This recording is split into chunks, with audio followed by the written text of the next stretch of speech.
If you would like to earn CPE credit for listening to the show, visit earmarkcpe.com/FPA.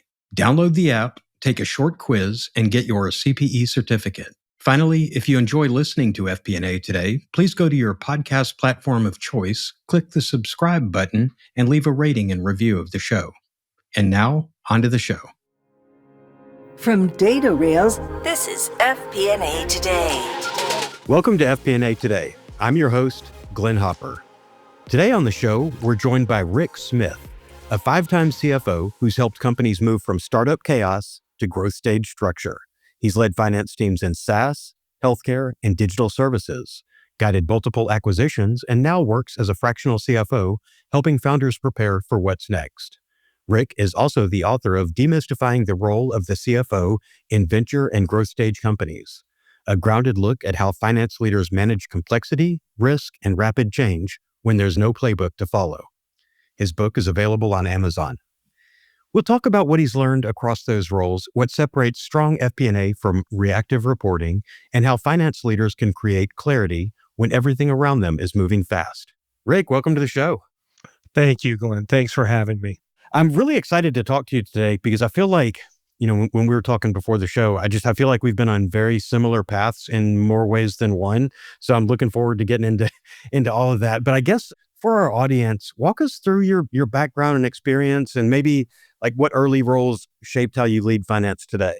You bet. My story's kind of funny. I would say it's a little bit unusual, but I started off on the FP&A side with a massive retailer. And I got to tell you, that was super helpful because you had tons of data to work with. And I was always surrounded by really good modelers. And you learn a lot about Excel and about modeling when you're working with a group of really good Excel users. You really do learn a lot of stuff from each other and you make each other better. But where my story gets kind of funny is on a bit of a lark, I interviewed to become the controller of a $60 million company that had multiple business units and they had some international business units. And I was not qualified for that job. They totally should not have hired me. I had never done an accounting entry in an accounting system in my life, but they never really asked the right questions and I did get the job. Unfortunately for me, they had just poorly done a systems conversion and their books were a mess. But fortunately for me, accounting is just rules-based math. And I do love math and I'm a competitor and I don't like failure at all. So I poured my life into fixing that situation, and fixing all of that accounting pretty much earned me a CPA in School of Life Accounting, I like to say. I actually liked being a controller and I think I was pretty good at it. But after a while, I switched back to run FP&A for a while, and then I became the CFO there. Despite their apparently questionable hiring and screening practice, I was there for 10 years and we grew the business to $300 million in revenues and we sold it twice. So net, it all worked out for them and it worked out for me too. And I've been a CFO ever since. And I bring all this up because even though I'm an FP&A person at heart, doing hardcore accounting for a long time was super helpful. It's really hard to be a good CFO unless you truly understand how both the accounting and the FP&A sides work. And I tell everyone who wants to be a CFO to push to get roles in both finance and accounting because it will make you a better CFO down the line. That being said, I can't envision a lot of people were better prepared for their first CFO job than I was because I'd been working at this same company for a long time and I knew the accounting side and I knew the FP&A side. But once I got the job, I learned that there were so many things that I didn't know yet and I had to figure those things out. And so, I'll do an early plug for my book. That's kind of why I wrote it. And so across maybe like a 10-year span as a CFO, I just started to take notes about how I did things and what I learned. And there are just so many weird things that pop up for CFOs that you have to learn on the job. And I really couldn't find a book like this anywhere. So I wanted to create a roadmap for new CFOs or people who aspire to be a CFO. So that's why I wrote the book, Demystifying the Role of the CFO in Venture and Growth Stage Companies. And honestly, for a business book, it's actually a really fun read. The writing's casual and I pepper it with crazy stories about stuff I encountered in my career. It's not a boring read at all. It's a fun read. That's great. Yeah, and I definitely want to get into the book a little bit more later too. Thinking about your career, and I came straight through FP&A with, in a lot of ways, a customer of accounting because I'd never made an accounting entry in my life, and took my first CFO role before I'd done any kind of accounting. And if I didn't have a decent controller at that company, I don't know what I would have done, but it Yeah. was I think the best way to learn is to have to clean up books, to clean up chart of accounts. And I spent so much time in those early stage companies that, if it's founder led or startup mode and you're just and you don't have a full-time accounting person there, those early days when you're setting up the chart of accounts and it's always a mix of, some gap, sort of blended accrual kind of thing. Yeah. And it's just a mess to kind of unwind and get to true cash flow and all that. But it is, like you said, it's trial by fire when you are having to learn it while you're cleaning up and trying to build a Yeah. proper structure. They had I'm trying to remember, they had probably 3 or 4 entities, might have been more. And they'd just done the systems conversion and just so many things that nothing was reconciled. And so I just started dumping all the data from their accounting system and literally going account by account and asking myself, like, well, what are the ins and outs on this account and what should be in it? What justification do we have? Can I reconcile it every single account? Just going one by one through their chart of accounts. And what's great is you learn then the chart of accounts and you learn, all the little micro items that make up a business and how it runs. So it wasn't fun. I never left the building, but after about a year, we had it all super tight. Everything was tied out. It was great. We got through the audit. It was fine. Accounting is top of mind for me today. I just left an advisory board meeting for University of Memphis School of Accountancy. I'm the only non-accountant on the advisory board, so I immediately feel like the odd duck when I go there. But I wonder, and actually there were we were meeting with some instructors today, and I was surprised there were several accounting instructors who did not have CPAs. Yeah. Since you talk about sort of that, what CFOs need to know when they come into the job, what would you advise if somebody was early career, maybe their background is finance? Would you advise someone to get a CPA at this point if they were interested in being a CFO? It's a tough call. I don't have a CPA, and I think at some point I probably could have taken at least the audit side and done well. I'm definitely light on tax. I don't think you need it to be a CFO. I just think you need to have worked. I think it helps if you have done some sort of accounting related roles and understand just the ins and outs of how books get closed and how stuff flows through the accounting. I know a lot of CFOs who are not CPAs. And actually, I know a lot of CFOs who did not come up through the accounting side. But that being said, I will say that they probably are doing that with larger companies. And because I tend to gravitate more towards late seed and Series A companies, there's always a major accounting component, and the accounting has usually been done very poorly going backwards at that point when I signed up to help them. And so I could not do my job if I didn't have a solid accounting background. 4 out of 5 situations I walk into, the accounting's a mess. And I don't do the accounting myself, but I can go through it quickly, figure out what's wrong, and then I will help them somewhere find accounting resources to get the books fixed. And I would not be successful at my job unless I'm quick about pouring through accounting and saying, hey, these are the 20 things that are wrong, and we're going to have to find somebody to help us get all this stuff fixed. Yeah, I've really early in my career, and for maybe the first couple of CFO roles I had sort of imposter syndrome about not having the CPA behind me. But I did see a stat. I think it was like last summer.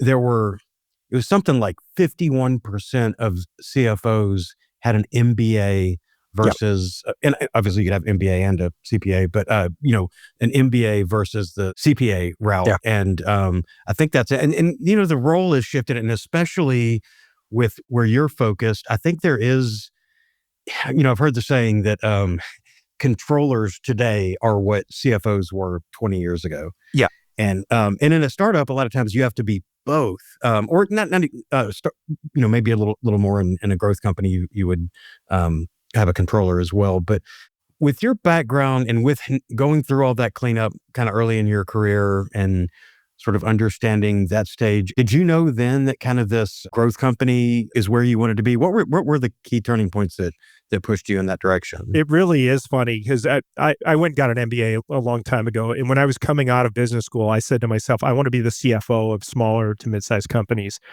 And part of it is I like working for businesses that are small enough that I can have a good feel for how everything works within the business. But also I appreciate, like, doing what we do, the system side is such a pain. It's really hard, like if you have to move from system A to system B. And so I love that at this size, you can make systems changes and those changes take months, not years. When something is too large, I just start to feel really uncomfortable about the fact that I don't know a lot of the aspects as to how things work. And I don't love when you go to plan a systems change that you're planning, 12 to 24 months out versus 3 to 6 months out. So my preference is always to work with companies that are sub 50 million in revenues, I would say. And at this size, what I love is you can provide clarity into what's going on with the business and help everyone think 3 steps ahead. And that can be a real difference maker in terms of helping the business grow and scale and thoughtfully plan for the future. I'm always asking in everything we're doing, how would we do something if we were 3 times our current size? And I try to implement systems and processes for that future state, not for the current state. If the company can afford to invest in its finance and accounting infrastructure at that early of a stage, I really want to build the company now that we'll need 2 to 3 years from now.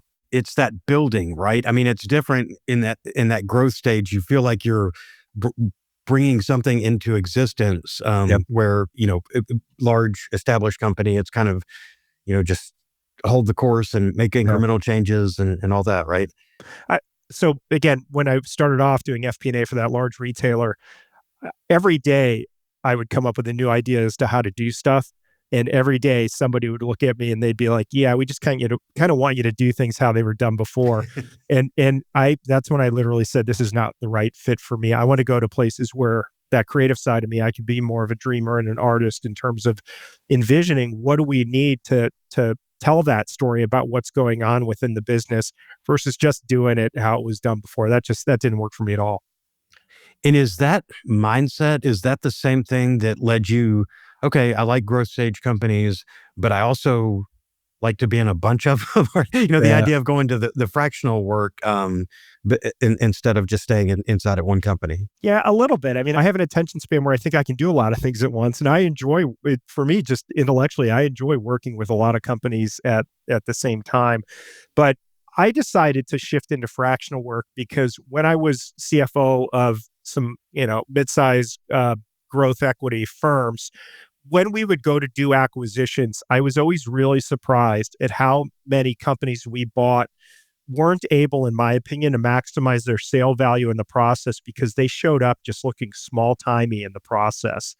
They had questionable accounting. They had no real financial modeling. They needed higher level CFO support and help, but you could tell they probably A, couldn't afford a full-time high-level CFO, and B, they probably didn't have enough activity to occupy a full-time CFO. So all this started to really hit me like 3.5, 4 years ago, a little bit before fractional became a thing. And I reached out to a friend of mine, a good friend who runs a VC firm, and I asked him, hey, if I were fractional, could you basically spread me across a couple of companies in your portfolio, like maybe 3 or 4 companies? Do you have companies that could use my help? And he basically said, I could use your help like yesterday. And so I quit a full-time CFO job, and within 30 days, I already had several clients thanks to him. And it worked out exactly as I had hoped. I mean, again, I spread myself normally across 3 or 4 companies, and I help them get to that next stage, that capital raise, that debt raise, or that sale that they're trying to get to. And I'm doing it as I've described already, making sure the accounting is done to a certain standard, but really building out the FP&A, the modeling, and the story as we head into the process, and then kind of being a Sherpa and helping them get through a process that maybe they haven't gone through before. The good part about what I do is a fractional too, because I've been doing this now for 3 years across a lot of companies, is I can move super fast. I have tons of pattern recognition. I'm very unemotional about anything I see, which means I can often give a CEO completely candid, unvarnished feedback about what needs to be done for them to have a successful outcome. Much more so than if I was the employee of that CEO and I'd be nervous about telling him, hey, your baby's kind of ugly and we got to do some fix-it work to de-uglify the baby. But the flip side is that I've learned as a fractional is I can't get too deep in the company's strategy. I can really help them build out the operations and the finance and the accounting and that stuff. But the strategy, I've got to leave that to their professionals who know their business and industry better than me and are doing it every single day. Since I'm only there, at best a couple hours a day, I can't get too involved in the strategy. And I also can't get too involved in a lot of the micro level day-to-day stuff. I've learned that just doesn't work because I'm only there kind of here and there. Yeah, and that's so hard to figure in those VC backed, those growth stage where they've may have had someone whose title was head of finance, but really they were kind of just an FP&A analyst probably, or it's somebody that had, they were doing operations, but, oh, you have an MBA, so you can also handle the finance. And it's that same thing you were talking about with the company before where, the chart of accounts, nobody's really thinking about that. They don't have audit responsibilities. So they're not, the way everything's getting logged is, not where we as finance and accounting professionals would love it. But it's interesting because when a company's done, there's so many out there now that have done big raises around AI or whatever, and they're charged with just spend to get to that inflection point, and nobody's really thinking about the financial strategy and the modeling. You don't have any historical data to go on, so it's a lot of conditional stuff that, how to get this hockey stick, these things have to happen. And you end up, there is art and science to building those startup models. But so when you come in, I'm guessing they don't have, what is a typical, finance? There's not a finance accounting department, No, right? I become the FP&A. Yeah. I'm their first FP&A department. Absolutely. So usually they have accounting, and probably the accounting has been done really poorly. And it's hard, right? If you have bad accounting and you have bad data, it's hard to get going on the finance side until you've at a minimum fixed the accounting. It's hard for me to move forward a lot of times until the accounting is fixed. And that's a bummer for everybody. And more than a few times now, I've been engaged by a company who says, hey, we want to go raise a Series A round or a Series B round, and we're going to do it in the next 3 or 4 months. And then I start looking through their accounting and I'm like, no, we're not. We've got to we can't go through a round. Nobody's going to invest in us right now until we get this information fixed. And then they will. So drag out your timeline a little bit. And, again, I'll give them unvarnished opinion. And a lot of it's, you did this to yourself because you trusted a low paid bookkeeper or somebody who's a questionable accountant. You didn't focus on it at all. You weren't minding the store. And so that's what got us into this mess. And unfortunately, now we have to go back and fix it before we can move forward. Yeah. I mean, if you're doing a seed round, obviously, you don't have any customers. It's all, Yep. But once you start trying to get the larger investors and larger investments, and you have to, you mentioned storytelling. And I wonder, if you're modeling out and getting that story ready for investors, you have to have clean financials around it. Yeah. But I would imagine in the modeling, you start to kind of see the levers they need to hit. Oh, so 100%. Don't you kind of find yourself, while you're not saying, here's the company strategy, I bet you're given a lot of insight around, look at the correlation here, maybe something they didn't see. And yeah, I might have crappy accounting, but I'll start the modeling. And for me, at that point, it's revenue modeling. So let's really figure out our revenue story. And I'll expand that actually. It's gross margin modeling, because that's what a lot of venture investors are focused on. They're focused on the revenues, but they're also focused on the unit economics and the margin modeling. So yeah, we might not have all of our accounting nailed down, and we certainly might not have the world's best viewpoint into a lot of our operating expenses, but let's have a good revenue model and a revenue story. And then let's have a good margin model that logically flows and gets people to a point where they can look at it and say, okay, this is investable. Usually where I'm coming in, it's either they're about to raise a Series A or they have raised a Series A, and at some point they're going to want to get to a Series B. And at that point, the hard part is that a lot of those investors are going to really dig through the financials, and they might start demanding audited financials.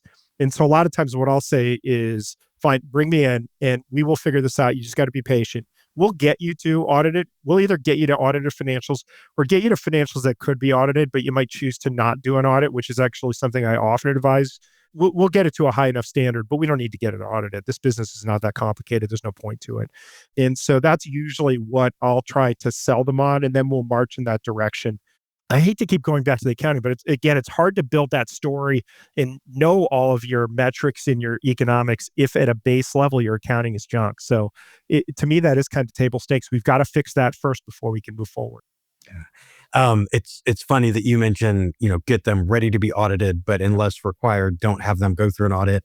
I found audits are expensive. And if you want to just completely take the wind out of the sails of a founder, make them go through an audit Yeah. and go through all that, and obviously you as the fractional CFO would be the point on it, but going through all that can be, if you don't have to do it at that early stages. Yeah. It's usually not the founders who want it. It's never the founders who want it. They don't want to spend money on that stuff. It's always the VC investors. And so I'll fight a couple of battles on that topic. Battle one is do we really need to go through the audit? Look, you can believe me, you cannot believe me. I will tell you that the books are done to a certain standard, and I will tell you the 5 things we need to do to get you through an audit. But there's a lot of non-value added stuff that is in between having good books and having auditable books.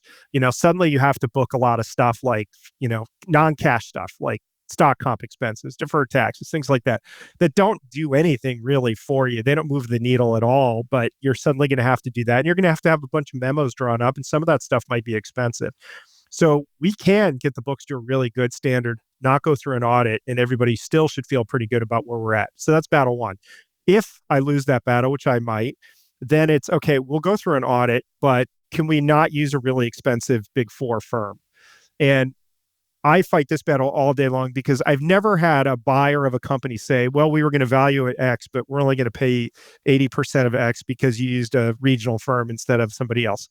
It does help right now that all this M&A is going on in the accounting world, because suddenly there's a lot of big firms that are outside of the Big Four that are sitting there in number 5, 6, 7, 8, 9, 10, who are great firms who will do just as good of work as a Big Four firm, and they'll do it for less money. And so I will usually fight that battle to get out of the Big Four. And really what you want to do with early stage companies is you want to try to find an audit firm that isn't doing public company audits, because then there is a slightly different standard. And so try to find those firms that are focused on rapidly growing venture-backed or growth equity companies that are private, because it will just be a little bit easier for you. It'll cost a little bit less. And I often, especially these days, I win that battle. The reality is when you go to sell a company or raise a round, when you go to sell a company, a lot of times, they're not going to be focused on a stale audit that was done 6 months ago. They're going to bring in a firm to do a quality of earnings study, a QOV, and they're going to focus on that. I love QOVs. QOVs are great because they're so much better than an audit in terms of actually telling the story of the business, bringing in headcount data, HR data, maybe operational data, really breaking down revenues into micro categories. Like, they really tell the story of a company. So it's when I buy companies, I love a good QOV. And so when I take a fractional role and I'm working, with them to get to a sale, a lot of times I kind of paint that picture of let's focus less on an audit and let's focus more on getting to the accounting to such a good standard that we'll go through a QOV. We'll sail through the QOV from an audit quality standpoint, but really the buyer will rely on the QOV to get a great feel for not only the quality of the accounting, but also the quality of the business. Yeah. And I would always, if the buyer initially is saying audit and QOV, I would say, how about compilation and QOV? Yeah, and then maybe sure. maybe you end up with just being they're satisfied with a review that's not quite as expensive as an audit and Yep. all that. So, because if they're doing the QOV anyway, and normally they'll have the bigger firms come in for the QOV too. So in my experience, Yep. FP&A Today is brought to you by DataRails, the world's #1 FP&A solution. DataRails is the artificial intelligence-powered financial planning and analysis platform built for Excel users. That's right, you can stay in Excel, but instead of facing hell for every budget, month-end close, or forecast, you can enjoy a paradise of data consolidation, advanced visualization reporting, and AI capabilities, plus game-changing insights, giving you instant answers and your story created in seconds. Find out why more than 1,500 companies use DataRails to uncover their company's real story. Don't replace Excel, embrace Excel. Learn more at datarails.com. And I think of founders that I worked with in my career, but the growth stage, VC backed, I always picture like the CEO of WeWork running around barefoot and being, the dreamer. And I always thought of, the CFO is, or head of finance or whatever the title is in those early stage companies, you're kind of the adult in the room. And it doesn't mean you're the the CF no or the naysayer of everything, but you do, if you let a founder model it out, they're going to be a hockey stick to an infinity in 6 months, and it's always 6 months down the road. But when you come in to a company, or even, I don't know, I guess there's a lot of sort of myths about what that must be like. I mean, it seems like it would be very cool to be in a high energy thing, but are there some myths around that growth stage CFO job, and how do they contrast to the reality? Yeah, it's funny. I love being CFO often of venture-backed companies because it feels very different than being CFO of growth equity stage company. The biggest myth at the growth equity stage truly is how much latitude you will have in your role. So outsiders probably think that because you have a C in your title and that C stands for chief, that you can do whatever you want to get the job done. But it really depends on who the growth equity private equity firm is that's backing you. There's usually a list somewhere of what the CFO and the CEO of that portfolio company can decide on. That might sound surprising to a lot of people, but usually that list exists, and you'd be surprised at how constraining sometimes those lists are. I will give you a great example. I was CFO of a $100 million in revenue growth equity backed company, and I had to ping the growth equity PE firm 5 times minimum to get approval on a tiny lease that company needed to renew. In my head, I seem to recall that lease might have been like $1,000 a month. It might have been maybe a little bit more at most, but it was not like an expensive lease. And I think I was trying to renew it for like a year, So we're talking about like 12 grand on $100 million in revenues. And I have to reach out to the PE firm 5 times to get approval for that lease. And honestly, at some point, they started making me feel like I'm bothering them. And it's like, I got to get this renewed, like it's about to expire. To me, the whole experience just felt really bureaucratic in what should not have been a bureaucratic situation. And it really, in a weird way, it sent a message to me that maybe they don't trust their CFOs that much in that growth equity firm. And that's not awesome. It's not awesome at all. I want to feel like I'm being treated like an adult and I'm the skilled CFO, and they're making me feel like a middleman in a large company. You have to do the best you can to build that trusting relationship with the PE sponsors. And sometimes it's easy, and sometimes it is much easier said than done. And sometimes that's the life you'll have as a portfolio company CFO of a growth equity firm. So remove all visions of glamour.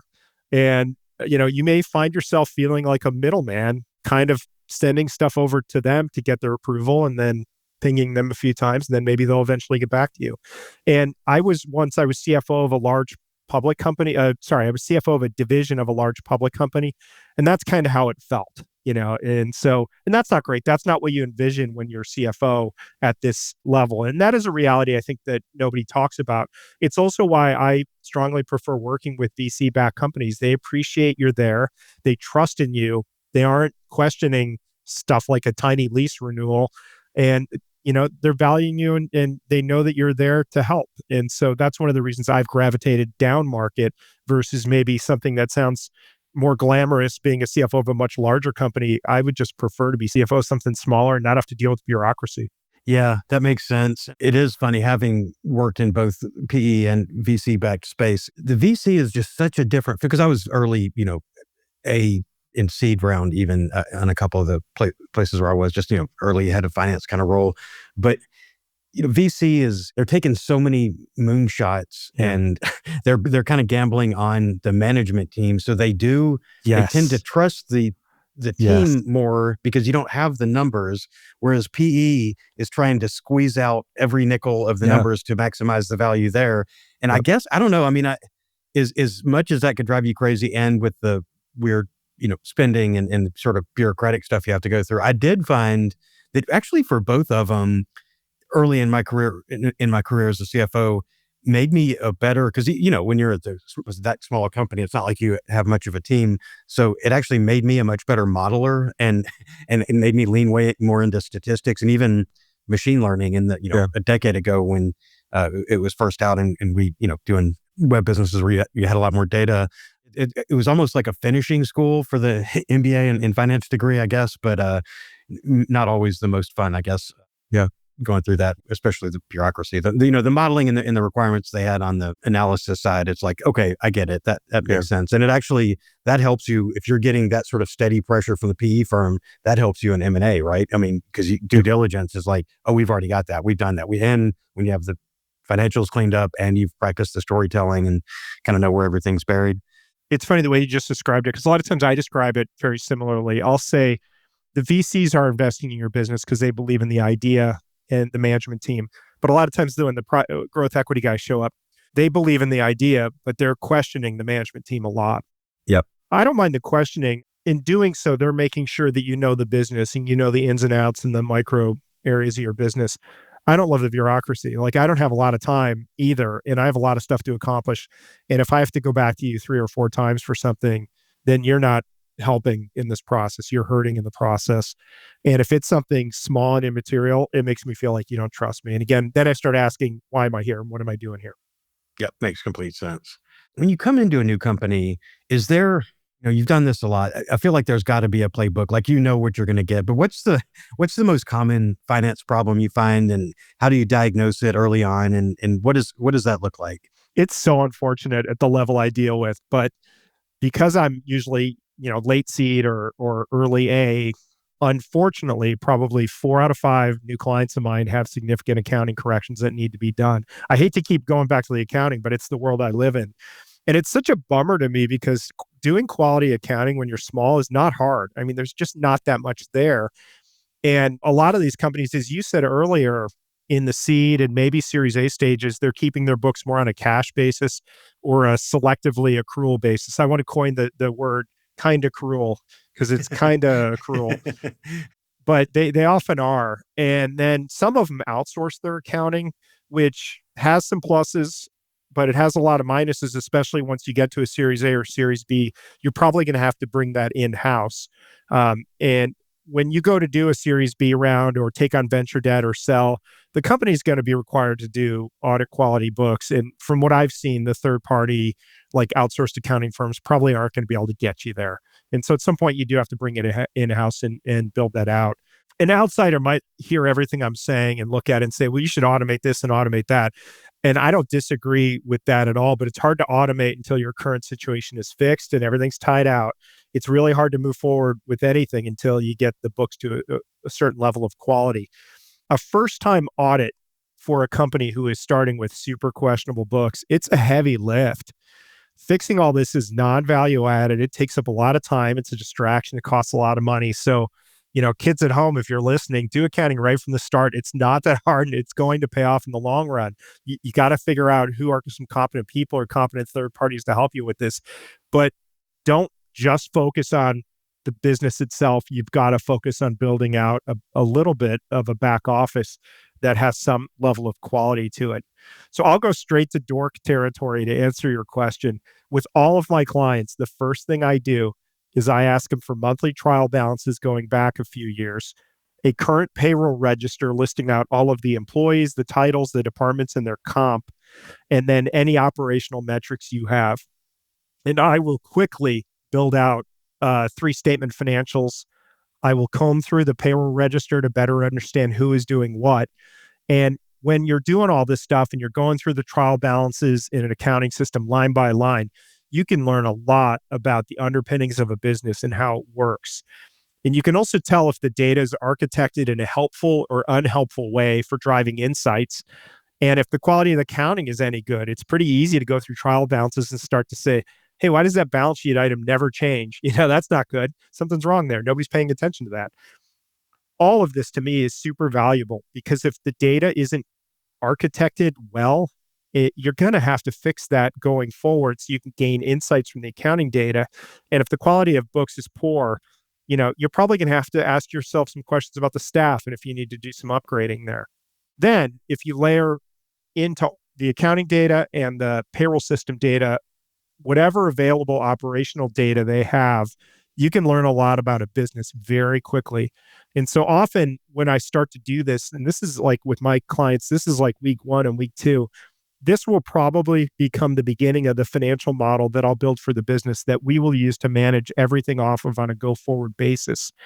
And as a fractional who works with a lot of clients, I've gotten crazy speedy at doing all this, and I can usually bang it out in a couple of days. And by the time I've completed all this work, I will have a really good feel for how the business operates and really the details of the business. I enjoy doing it. I, I know I'm straight into dork territory. I love building out three-statement financials for companies. I don't know why, but it's something I've really enjoyed. Yeah, especially when it involves that sort of, pretty much forensic accounting where you have you're just taking that trial balance and putting everything where I don't know where you were booking this. We're going to clean this up and book it. And then I fully relate to that concept of you can't automate chaos, Yeah. So you have to get all that in order. And I always think of it when you come in growth stage or early stage business where you've got to look at the people and the processes and the technology and the data and look at how everything flows and kind of where those silos are, where those bottlenecks are, what are they even tracking now? Where do you have different sources of truth and everything? And then once you get that full lay of the land, to your point, you might have, maybe it's great person in a role that is doing some stupid process for invoicing or for AR collections or whatever, that it's like, what you spend 6 days a month doing this and looking at all that. And then, but to your point, that you have to start with that 3-statement model. That is, this is our descriptive analytics of this is where the company is. Now we have a clear picture of that. Now we can figure out how to move forward. And usually when I walk in the door, if I can see that they're keeping books in a small-timey way, they're probably not automating anything. Yeah. And so there probably is a lot of efficiencies that can be gained there, but also the level, when you automate stuff, a lot of times the level of accuracy goes up too. And so that's helpful. Yeah. When you come in too, there's got to be, you pick up signals like maybe that the model needs a rebuild or the data stack needs an upgrade or, that something in the way that they were reporting. How do you manage all that transition, especially if you're new there and you're like, well, your baby's ugly and we're about to swap it out for a cuter one. Yeah, it's a lot, but usually with my clients, I see the same reasons over and over again as to why they might need to kind of upgrade their stack. And so normally the upgrade is brought about because they were operating under a single entity and now they have multiple entities, and you have to do at that point probably consolidations, eliminations, and allocations, and probably their stack accommodates none of those things. So that's usually kind of item one as to what might cause them to need a stack upgrade. The other item, which you might not think about, is the minute a business goes international and you're dealing with multiple currencies, you might need a stack upgrade then too. I know a lot of people try to get by with like converting every transaction into US dollars at the point at which at some point you got to set up a whole different entity in the home currency and then figure out, either the system can do the consolidations for you and do currency translation adjustments, or you'll just keep the entity in that currency and you'll manually do that. But at some point when you start doing meaningful international activity, you're probably going to have to revisit your stack and how things are done. The other areas when I see companies start their operating model starts to break down is when they get into an entirely new business line where the revenue mechanics or maybe the billing mechanics are just so different than how their business was operating before. That might precipitate a big change in the stack. And then the last one is always, are we doing lots of M&A? Because if you're going to do lots of M&A, you need to have a game plan for not only how are we going to diligence these, but that's the easy part. The hard part is how are we either going to bolt their systems and their data into ours, which is not what I ever advise doing, or how are we going to bite the bullet and move them to our systems and our process? And we need to have systems and process in order to make that work. And also, this might sound funny, but as somebody who's done a lot of M&A, nothing is crappier than when you buy somebody and you move them to your systems and stack and it's a downgrade. If we're going to consolidate stuff, we need to be like, hey, we're going to make your stuff better. We're going to move it to our stuff. It's going to be so much better. Otherwise, you kind of look stupid and they regret selling to you when they're like, well, geez, I used to have X, Y, and Z, and now I only have X. That sucks. So those are really, the reasons why a lot of times you need a new stack. I will say that a lot of times with my clients, it's very possible they're on the right stack, but they've just set it up wrong and set it up poorly. And maybe there's modules that they don't subscribe to on their existing stack. So a lot of times before switching anything, I'll just look at the solution they deployed and ask myself, is there a better way to use this and get by with it? Or do we need something else? Yeah, because I mean, there's so many people make the mistake of they hear about some really cool software and they buy it without a requirement stock. And then it's just like, I don't know, this software is going to fix everything. But it's like, well, what is everything? What are you trying to fix? Why? Or even worse, they turn it over to IT and they say, this is an IT project, implement this. And it's like, no, it's not. It's an accounting and finance project. Make sure you're nailing this. The other thing I often see too is when you use the software company to implement its own software, a lot of times they do a crappy job at it. A lot of times your best move is to find a independent third-party implementer who specializes in that software. They usually will do a much better job. It's just hard to find somebody who is going to succeed at that. Yeah, you are preaching to the choir, and I'm biting my tongue to keep from upsetting some of my friends at some of those companies that I've worked with in the past. Where there's definitely having that third party implementer is a smoother way to go. I'm debating asking this next question because I feel like we could have done a whole episode on M&A, but I guess I will go ahead and throw it out. When you talked about being acquisitive and trying to put everybody under the same system, I am always amazed. And as someone who's been in an acquisitive company, it was maddening because when you build out synergies prior to the merger, a lot of those synergies, the financial synergies, obviously, but a lot of the synergies are just, we're all going to be on this one platform and this is the migration plan. But then you get, you get into, depending on how many companies are in the roll up, I mean, every company for years could have their own systems, and then it just makes a data nightmare and all that. And I talked to, on the other side, on the PE side at the firm level, they're ideally, yes, they're always going to find the company that has the, highest operational excellence. And the idea is, yes, that would be a perfect system. But when you start bringing in all these other companies that, well, company X does this better, company B does this better, it's really hard to integrate all that. In your experience, having been in an acquisitive company like that, how do you approach all the different systems and technologies from the different companies? Do you try to speed up getting them all under one system, or does it make sense to? Yeah, it's hard work and it's a heavy lift. I do because there's so many challenges you have when you don't. So first of all, it's hard to map anything into anything and have it be apples to apples, especially when it comes to customer data too. It gets really hard if you're trying to pull in somebody else's customer data into your kind of architecture for customer data. And people are always going to ask you for kind of a universal database of what's going on with your customers. And it's really hard if they're not on the same systems. I get nervous about accounting. I know I keep getting back to accounting, and I get nervous about accounting quality. If I'm basically trusting in somebody I just acquired to do accounting to the standard I need it done at, and if they were a lot smaller and I just bought them, I might be nervous that the quality of their accounting isn't where I need it. And then it slows the process down. Maybe you can run one or two companies on separate systems for a while, and maybe it'll be speedy enough. But, again, I'm trying to think 3 steps ahead. If you have 10 companies, 15 companies, how long is your close process going to take if they're all on separate systems? So as painful as it is, and I'm going to give you an exception, but 9 times out of 10, I'm going to want to try to get everybody on the same systems as quickly as I can.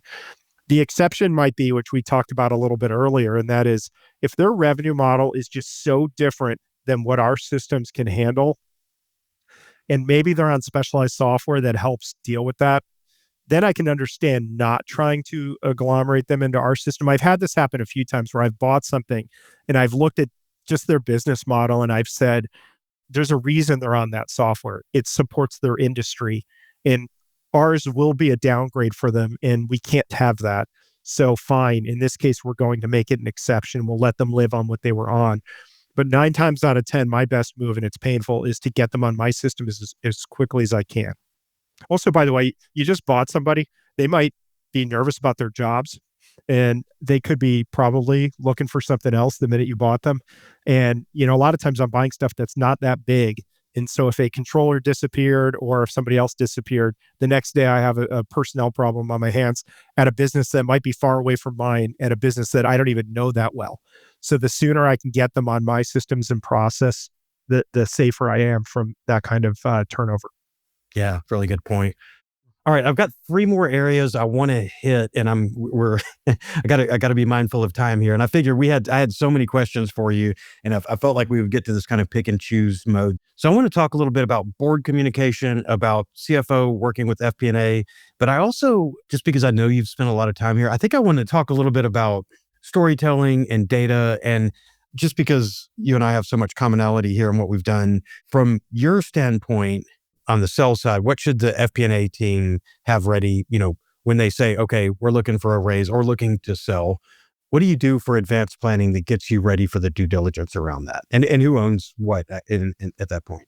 It's a long list. And the M&A chapter in my book is like 25% of the book because it's such a meaty topic and there's so many permutations to it that could be driven by the size of the company or the size of the deal or who the buyer is. Is it a strategic? Is it a financial buyer? And so to me, item one, which cuts across both kind of accounting, finance, and the sales team, is the revenue story's got to be nailed down. Nobody is buying anyone unless they have a great feel for the revenue story of the company. And the hard part is when you go a layer down within that, there's a lot of different types of revenues. So first of all, let's start with current revenues. And there's a lot of different types of current revenues. So for SaaS software companies, what you're ideally trying to build out is what they call a data cube. And you want to build out a perfect data cube that cleanly lays out by customer, by month, both the unit and revenue volumes. And from that, the CFO needs to create a narrative of anything that has an upsell. So the relationship is growing either from price changes, volume changes, or you sold in new services. The CFO needs to have that narrative for the upsells, what's driving it. Same thing on the downsells. So any customers where the revenues are going down, and that could be driven by, hey, you're giving them price discounts, their volumes are going down, or maybe you were selling a couple of services to them and some of those churned. You need to be able to clearly articulate what is driving downsells. And then churns, everybody will gravitate straight towards churns. Why did a customer leave you? And so you need to be able to paint the picture of these are the reasons why the customer left us. They will poke at that all day long. And especially if those churns went to a competitor, they're going to ask very specifically, why did they go? Is the competitor better than you, cheaper than you? Why? And then also, you're going to need to lay out new customer wins and what drove those. When you're a CFO of these companies and you have a small number of large clients, this is not a crazy tough exercise. The hardest situations for me are when I've been a CFO of a place that has a large number of small clients. Then it's a huge lift to be able to kind of nail down all this data and have explanations for all of them. For SaaS customers and other customers, buyers really want clarity on which revenues are recurring. And then I love the second bucket, which are non-recurring revenues that generally do recur. So you have like a base of revenues, but maybe they're not under contract. Maybe there's some variability to it, but you generally have a level of revenues that will continue to recur even though they aren't under contract. So they're kind of non-recurring, recurring. And then which are one-time non-recurring revenues. And the reason why they're going to want the exceptional level of detail on each of these buckets is a buyer will value your business using different multiples for each of those buckets. No doubt they're going to love recurring revenues. They might kind of like non-recurring, recurring revenues, and they probably don't give a whole ton of value. They'll give some value, but not a ton of value to one-time non-recurring revenues.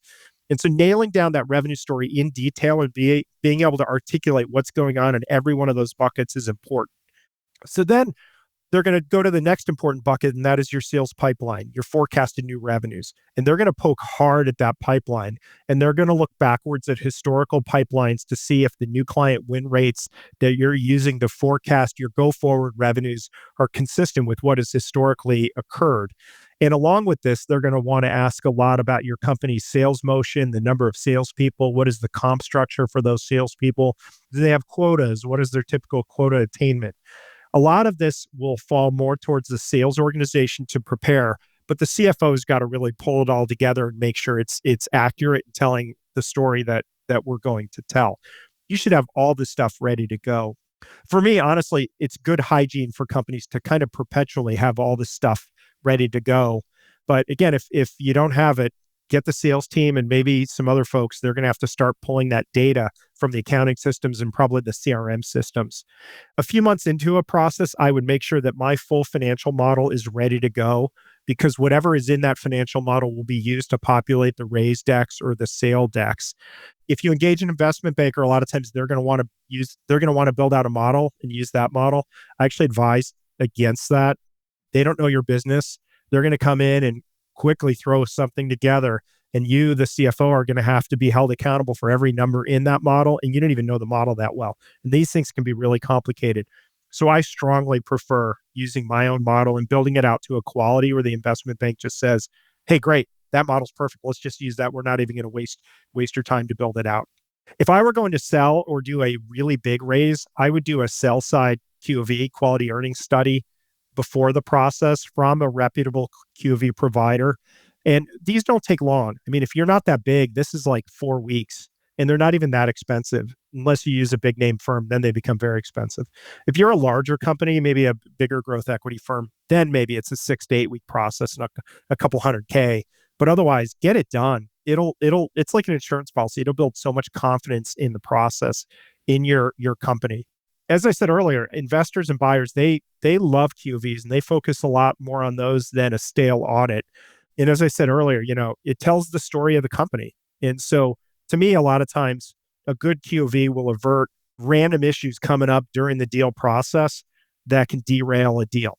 This might sound funny coming from finance guy, but I suggest if the company has good visual assets ready to go, have the company itself build the overview deck for the raise or sale, not the investment bank. I always feel like investment banks' decks look a little sterile.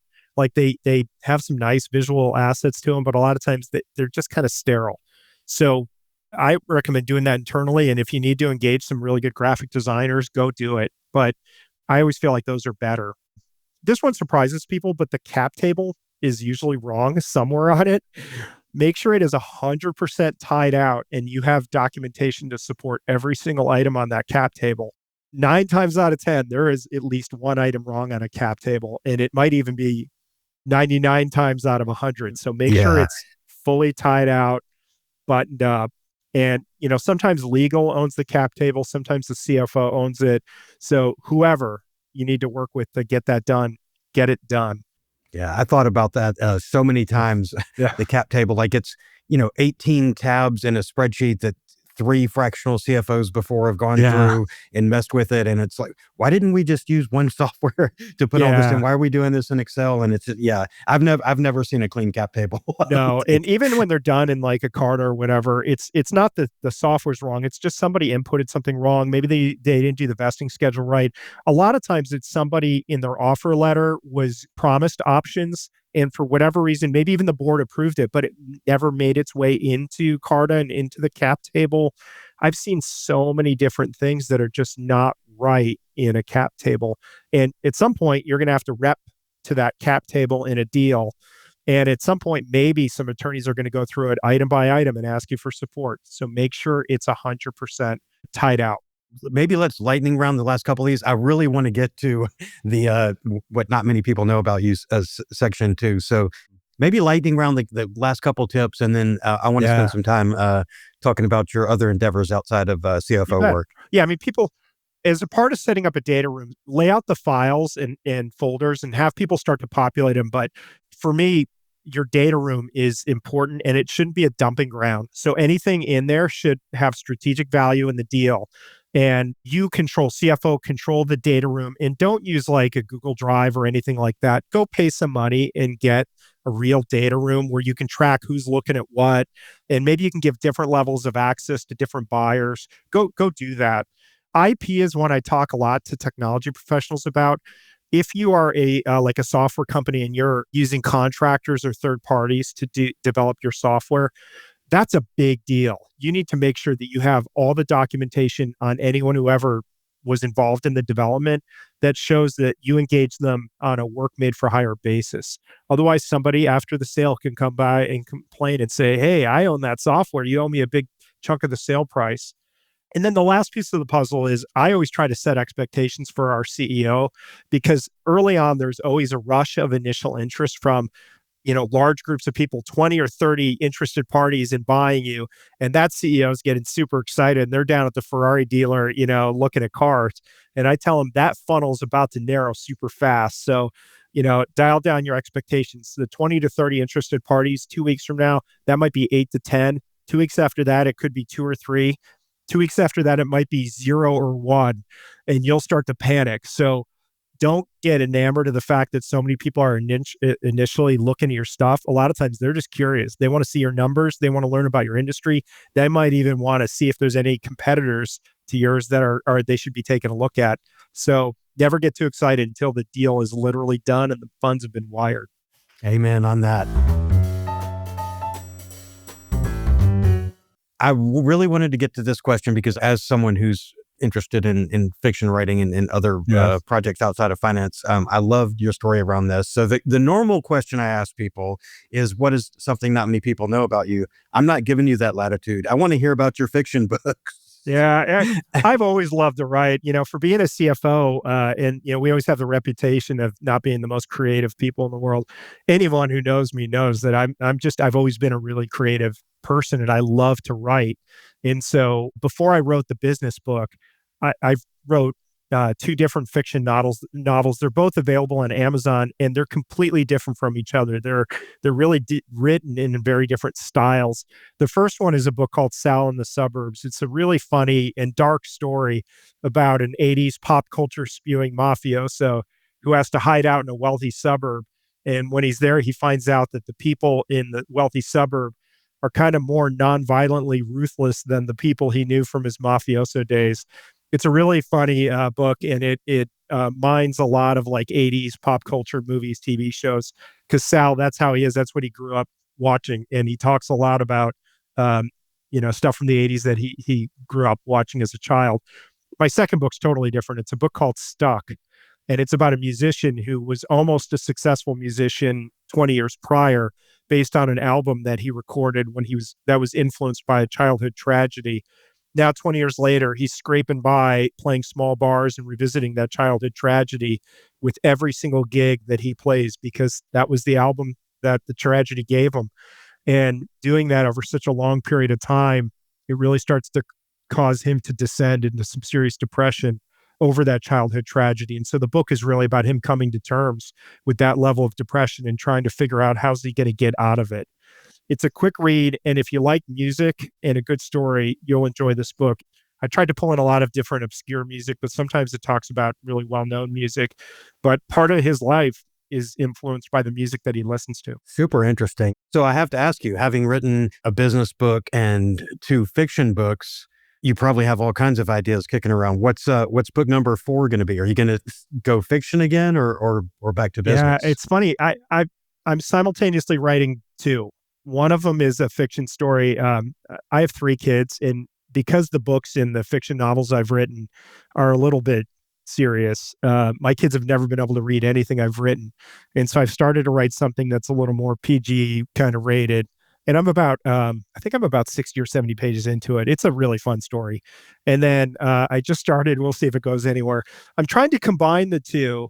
When I was in business school, we all read this book called The Goal, which was, I joke that it was a touching love story set upon the backdrop of a factory, but it's a fiction novel that teaches you about operational principles of running like manufacturing.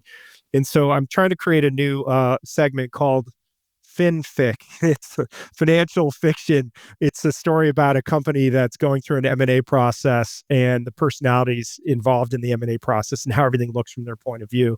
And so I'm trying to create something that's a fun read where you can still learn something about business from reading it. I just started writing it and I'm already about 40 or 50 pages into it. That's great. I'm picturing when Ben Affleck had was going through with all the stuff on the whiteboard and everything. You just put a little bit more educational accounting in there. Yeah. And like the guy that wrote The Martian pulled off, there's great science in that, in that exactly, book. So right? Yeah. Yeah. Yeah, no, exactly. I love it. Yeah. My kids will be watching a TV show or movie and they'll do some sort of word salad about business and they'll look at me and I'll be like, nah, it doesn't work like that. I just had that the other night. We were watching a movie together and I can't remember what the setting was, but they asked me about it. I'm like, nah, it doesn't work like that at all. Not even close. That's great. Okay. Well, I need to get to everybody's favorite question. Yeah. what is your favorite Excel function and why? I'm going to disappoint the entire world, but I love Excel. I do. And you would be truly amazed at how much I've been able to accomplish using VLOOKUPs and SUMIFs. So please do not judge me. To me, the differentiator of Excel users isn't knowledge of fancy functions. It's how you organize your data and your outputs. My spreadsheets are always very clean, organized, and easy to update. And if it's built where somebody else has to go in and adjust toggles or assumptions, users know exactly where they need to go and exactly what cells they can change and can't change. And I always design my models so that if I get taken away tomorrow by the alien mothership, someone else can figure out my models within about an hour. I am very proud that, like, one of my clients, they just got sold. And when we hired the investment banker and they looked at my model, they said, "Hey, all good, nothing to do here." And they used my model for the deal. To me, that's the Huge, ultimate in rubber stamp. Hey, this guy knows what he's doing. I see a lot of fancy functions in like banker models. Sometimes I'll figure it out and say, "Oh, that's interesting." But I don't know. I've been doing this long enough, and it just works for me. So I can accomplish. I think I can move mountains with just a couple of basic functions, starting with VLOOKUPs and SUMIFs. Love it. When I was a guest on this show before I took over as host, VLOOKUPs is my answer. And someone told me that's how I dated myself as back. Yeah. Yeah. Now it's all X lookups. I see Yeah. a lot of an index and stuff like that. Yeah. Yeah. It's never been an issue, and I can bang out models fast and they're good. So why change? Well, Rick, I really enjoyed having you on the show. Really appreciate Thanks. you coming on, and wish you the best of luck with your upcoming book and the ones you have out there. And we'll be sure Thanks. and put links to them in the show notes too, so Thanks. I everybody will know appreciate where it. to This find is a it. blast. I know it's nerdy and we're a bunch of nerds, but I love talking about this stuff. It's a lot of fun. Sometimes it's more fun talking about it than actually doing it. Right. How do you think I got this job? All right, Rick. Thanks a lot. Thanks.